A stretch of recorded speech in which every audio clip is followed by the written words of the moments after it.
première chose, c'est comme d'habitude une mobilisation de toutes nos équipes pour aider les usagers à déclarer leurs revenus. Premier point.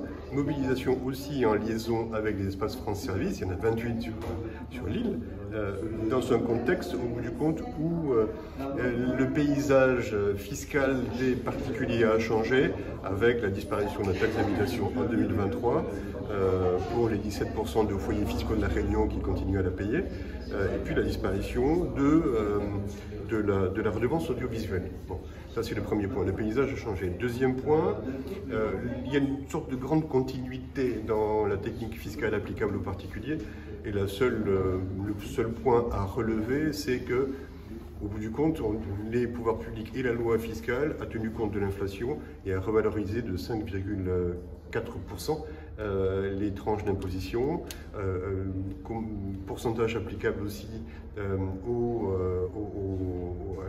frais kilométriques.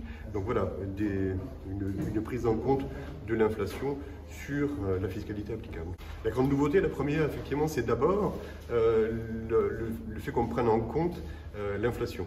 La deuxième, c'est moins une nouveauté de la déclaration des revenus que le fait que, en complément, on appelle l'attention sur le fait qu'il y a une obligation supplémentaire pour les usagers qui consiste à nous informer effectivement de l'utilisation de leurs biens immobiliers.